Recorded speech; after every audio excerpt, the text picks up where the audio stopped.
Hello, আসসালামু আলাইকুম। মেয়ে স্কুল থেকে এসছে তো গোসল করে ফ্রেশ ট্রেশ করে একটু পড়তে বসিয়েছিলাম। তখনই ওর ফ্রেন্ড আসছে ওকে নিয়ে যাওয়ার জন্য, মানে বিকেল টাইম তো খেলার জন্য। তো প্রতি রোজার মধ্যে আসলে বিকেল টাইমে মানে সন্ধ্যার পরে বাচ্চাকে পড়াতে ইচ্ছে করে না, শরীর খারাপ থাকে। তো ভাবলাম যে আজকে বিকেল টাইমে একটু পড়াই। তো পড়তে বসলাম, তার মধ্যে ওর ফ্রেন্ড চলে আসলো। তো এখন তো আসলে ফ্রেন্ড চলে আসলে আর পড়ায় মনোযোগ বসানোই যায় না। তার মধ্যে রমজানের বিকাল বলতেই রান্নাবান্নার একটা ব্যাপার থাকে।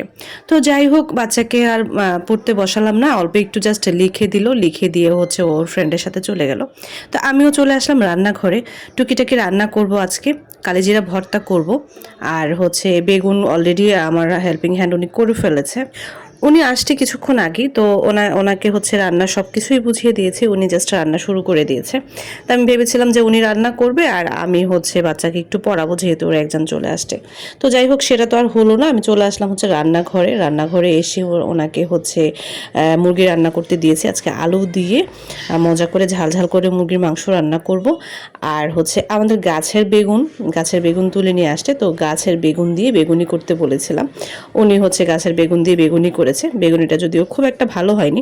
তো যাই হোক, আস্তে আস্তে করে শিখবে, ওনাকে দেখায় দিতে হবে কিভাবে কি করতে হবে। তারপরেই তো আজকে যেহেতু হালকা পাতলা রান্না, ভর্তা, মুরগি, তারপর বেগুন, তো শর্টকাটে রান্না হয়ে গেছে। ইফতারের আগ মুহূর্তে আমরা বসে আছি। আর এইদিকে আমার মেয়ে গতকাল থেকে বলছিল ওকে জেলি বানায় দেওয়ার জন্য। তো আমি জাস্ট একটু দুধ দিয়ে এটাকে আগার আগার পাউডার দিয়ে একটা জেলি করে দিয়েছি। তো জেলিটা বেশিক্ষণ সময় হয়নি, মানে ফ্রিজে বেশিক্ষণ সময় রাখতে পারিনি। দুইটা কালার করেছিলাম, একটা কালার একটু আগে দিয়েছি, ওইটা ঠান্ডা হওয়ার পর মানে জমে যাওয়ার পর তারপর আবার আরেকটা কালার দিয়েছিলাম।